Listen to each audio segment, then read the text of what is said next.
अस्सलाम वालेकुम वरहमतुल्लाहि वबरकातुहू। नाज़रीन मोहतरम, आज की इस वीडियो में हम आपके लिए लेकर आए हैं खलीफतुल मुस्लिमीन अमीरुल मोमिनीन हज़रत उमर बिन खत्ताब रज़ी अल्लाह तआला अन्हु की दौरे खिलाफत का ऐसा किस्सा जो आपकी आंखों में भी आंसू ला देगा। ये वाक़या है हज़रत उमर बिन खत्ताब रज़ी अल्लाह तआला अन्हु और एक औरत और उसके 3 यतीम बच्चों का। तो मेरी आपसे मुअद्दबाना गुजारिश है कि इस वाक़े को मुकम्मल तरीके से समझने के लिए इस वीडियो को एंड तक ज़रूर देखें, और अगर अभी तक आपने हमारे चैनल को सब्सक्राइब नहीं किया है तो उसे भी सब्सक्राइब कर दीजिए और पास में दिए गए बेल आइकन पर भी क्लिक कर दीजिए ताकि हमारे वीडियो की नोटिफिकेशन आप सब तक पहुँचती रहे। मोहतरम नाज़रीन कराम, मदीना मुनव्वरा मुक़द्दस व मुतहर शहर रहमत है। फ़ारूक आज़म रज़ी अल्लाह तआला अन्हु यानी हज़रत उमर बिन खत्ताब मसनद नशीद खिलाफत हैं, यानी खिलाफत के तख्त पर आप जलवा अफरोज़ हैं। सरे अनवर पर खिलाफत नबवी का ताज सज रहा है। हर तरफ अदल इंसाफ का डंका बज रहा है। आधी रात का वक्त है। दयार हबीब के खुशनसीब बाशिंदे अपने अपने घरों में आराम फरमा हैं। इस आधी रात के वक्त इस पाक शहर में एक नकाब पोश अपने एक साथी के हमरा शहर का चक्कर लगा रहा है। गली कूचे और एक एक मकान को बगौर देखता हुआ जा रहा है। अचानक उसने एक मकान से धुंधली सी रोशनी निकलती देखी। नकाब पोश शख्स वहां पर रुक गया और साथी से मुखातिब होकर कहने लगा। नकाब पोश ने कहा, तुमने देखा इस मकान से रोशनी आ रही है? मेरे ख्याल में साहिब खाना भी जाग रहे हैं। साथी कहने लगा, हाँ हुजूर, ऐसा ही है। सुनिए, बच्चों के रोने की आवाज भी आ रही है। देखिए, ये गालिबन बच्चों की माँ है जो उन्हें समझा रही है और चुप कर रही है। नकाब पोश शख्स बोले, खामोश रहकर सुनो और गौर करो कि किस्सा क्या है। चुनांचे वो नकाब पोश और उनके साथी खामोश होकर मकान की आवाज को सुनने लगे। उन्होंने सुना कि मकान के अंदर बच्चों और उनकी माँ में ये गुफ्तगू हो रही है। एक बच्चा कह रहा है, अम्मी जान, कितना वक्त गुजर गया है, आधी रात होने को आई, अभी तक ना हंडिया पकी है और ना हमने कुछ खाया है। दूसरा बच्चा कहने लगा, अम्मी ये देखिए, आपके बच्चे भूख से मर रहे हैं, खुदारा कुछ खाने को दे दीजिए, अम्मी जान कुछ खाने को दे दो।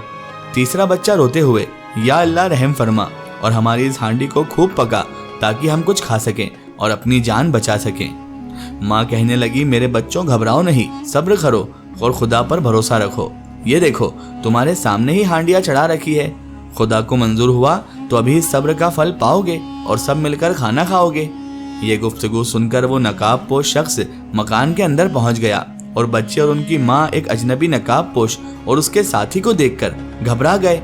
और वो औरत बोली, कौन हो तुम? मैंने मकान के अंदर क्यों आए हो? नकाब पोश शख्स बोला, बहन, मैं इस वक्त अपने एक मकसद अजीज की खातिर तुम्हारे मकान के पास से गुजर रहा था कि मैंने तुम्हारी और तुम्हारे बच्चों की दर्दनाक गुफ्तगू सुनी। मेरा दिल तुम्हारी इस गुफ्तगू से तड़प कर रह गया। माफ करना, मैं असल किस्सा मालूम करने के लिए अंदर आया हूँ। औरत कहने लगी, भाई तुम अपनी राह ले लो, अपने रास्ते जाओ। न जान न पहचान मुझ बदनसीब का किस्सा सुनकर तुम कर ही क्या लोगे? अगर तुम सुन लोगे तो मेरा क्या फायदा, अगर ना सुनोगे तो तुम्हारा क्या नुकसान? नकाब पोश शख्स कहने लगा, ऐ मेरी बहन, तुम मुझे अपना दुश्मन ना समझो और ना यहाँ मेरा पहुँचना बेकार न जानो। तुम अपना किस्सा सुनाओ और मुझे अपना हमदर्द यकीन करो। वो औरत कहने लगी, मैं गरीब हूँ, गमजदा हूँ, हैरान हूँ और इन बच्चों के लिए बड़ी परेशान हूँ। छोड़ो इस किस्से को और मेरे जख्मी दिल के टाकों को ना उधेड़ो। नकाब पोश शख्स कहने लगे, बहन, मेरी इल्तिजा पर तुम्हें कान धरना ही होगा और असल वाक़या जाहिर करना ही होगा। औरत कहने लगी, अच्छा तो लो सुनो, मुझे अमीरुल मोमिनीन खलीफतुल मुस्लिमीन उमर बिन खत्ताब से शिकायत है। वो हमारा अमीर है, खुदा ने उसे हमारी हिफाजत और खिदमत के लिए मसनद खिलाफत पर बैठाया है, मगर उसने मुझ गरीब बेवा औरत की खबर ना रखी, कभी उसने खबर ही ना ली। 2 रोज से मैं और मेरे यतीम बच्चे फाके से हैं। आज ये भूख से निढाल हो गए हैं तो मैंने महज उनका दिल बहलाने की खातिर अव्वल शब यानी शुरू रात से उस हंडिया को चूल्हे पर चढ़ा कर रखी है। हंडिया में सिर्फ पानी के अलावा और कुछ भी नहीं है। उनको यूं ही तसल्ली देते देते सुबह हो जाएगी। सुबह फिर जो खुदा को मंजूर हुआ होगा वही होगा। अफसोस कि अमीरुल मोमिनीन को मेरे इन यतीम और भूखे बच्चों का कुछ पता नहीं। नकाब पोश शख्स बोला गमजदा आवाज में, बहन, लेकिन उमर को क्या खबर कि तुम इस हाल में हो? तुमने क्यों उस तक पहुंचकर उसे अपने हालात से आगाह नहीं किया? औरत कहने लगी, वाह साहब वाह, खलीफा वक्त को जब खुदा ने रियाया की हिफाजत और ख्याल के लिए मुकर्रर फरमाया है तो ये खलीफा का अपना फर्ज है कि वो अपनी सारी रियाया के हालात से बाखबर हो। اگر وہ اپنی رعایا کے حالات سے یوں ہی بے خبر ہے تو پھر اسے مسند خلافت پر بیٹھنے کا کوئی حق نہیں۔ آج اس نے میرے ان یتیم بچوں کی خبر گیری نہیں کی تو کل میں انشاءاللہ حضور نبی کریم حضرت محمد مصطفیٰ صلی اللہ تعالی علیہ وآلہ وسلم کے سامنے عمر کی شکایت کروں گی۔ اللہ کے حضور عمر کے لیے کھڑی ہو جاؤں گی اور عمر کی شکایت ضرور کروں گی۔ نقاب پوش شخص یہ سن کر رونے لگا، فوراً مکان سے نکلا۔ تھوڑی دیر کے بعد اپنی پیٹھ پر آٹے کی ایک بوری اٹھائے ہوئے اندر داخل ہوا۔ بوری کو پیٹھ سے اتارا اور کپڑے جھاڑے، اپنے ساتھی سے مخاطب ہوا۔ نقاب پوش شخص بولا، الحمدللہ، آٹے کی بوری میں خود اٹھا لے آیا۔ ساتھی کہنے لگا، حضور میں نے آپ سے عرض کیا تھا کہ میں بوری اٹھاتا ہوں، مگر آپ نے میری عرض کو قبول نہیں فرمایا۔ نقاب پوش کہنے لگا، افلاح، نقاب پوش کے ساتھی کا نام تھا، کیا قیامت کے دن بھی میرا بوجھ اٹھا لو گے؟ اگر نہیں تو پھر یہ بوجھ مجھ کو ہی اٹھانے دو، اور مجھے اٹھانا ہی مناسب تھا۔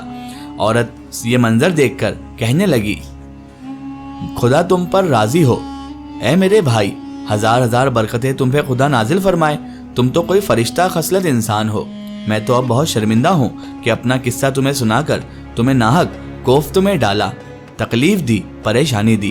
نقاب پوش شخص بولا، ان باتوں کو رہنے دیجئے اور مجھے اپنا فرض ادا کرنے دیجئے۔ نقاب پوش نے پھر سے بوری سے آٹا نکالا، خود ہی گوندا اور خود ہی آگ سلگائی۔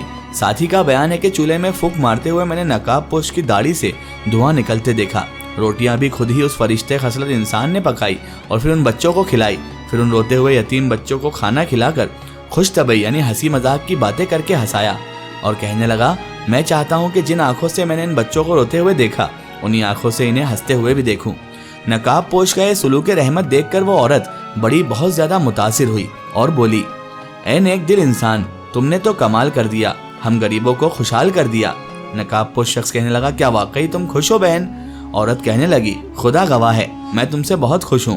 تو نقاب پوش شخص نے کہا، تو پھر میری خاطر عمر کا قصور معاف کر دو بہن، کل قیامت کے دن اس کی شکایت حضور نبی کریم صلی اللہ تعالی علیہ وآلہ وسلم سے نہ کرنا، اللہ کے حضور عمر کو معاف کر دینا۔ وہ عورت یہ سن کر بڑی حیران ہوئی اور کہنے لگی، مگر تمہیں امیر المومنین سے اتنی ہمدردی کیوں ہے؟ تم کیا امیر المومنین کے خاص لوگوں میں سے ہو؟ کیا تم انہیں جانتے ہو جو ان سے اتنی ہمدردی رکھ رہے ہو؟ نقاب پوش شخص کہنے لگا، تم پہلے اسے معاف کر دو، میں اس کی وجہ بعد میں بتاؤں گا۔ وہ عورت کہنے لگی، اچھا تو میں نے اسے تمہاری خاطر عمر بن خطاب کو معاف کر دیا، مگر یہ دعا ضرور کروں گی کہ خدا اسے مسند خلافت سے ہٹائے اور تمہیں اس پر بٹھا دے۔ نقاب پوش شخص ان کی بات سن کر کہنے لگا، تو سنو میری بہن، تمہاری یہ دعا بھی بیکار نہیں گئی۔ عورت بولی، وہ کیسے؟ نقاب پوش شخص نے نقاب منہ سے ہٹاتے ہوئے اس عورت سے کہا، ادھر دیکھو۔ عورت حیران ہو کر بولی، اے امیر المومنین، آپ خود یہاں پر ہیں؟ سبحان اللہ۔ ناظرین محترم، حضرت فاروق اعظم رضی اللہ تعالیٰ عنہ کی خلافت اللہ کی ایک رحمت تھی جس سے سب نے فائدہ اٹھایا۔ حضرت عمر بن خطاب رضی اللہ تعالیٰ عنہ اللہ کے سچے بندے اور اللہ کے بندوں کے بہترین نگہبان تھے۔ ناظرین محترم، یہ شان تھی امیر المومنین حضرت عمر بن خطاب رضی اللہ تعالیٰ عنہ کی۔ اگر یہ واقعہ آپ کو پسند آیا تو کامنٹ میں سبحان اللہ ضرور لکھیں۔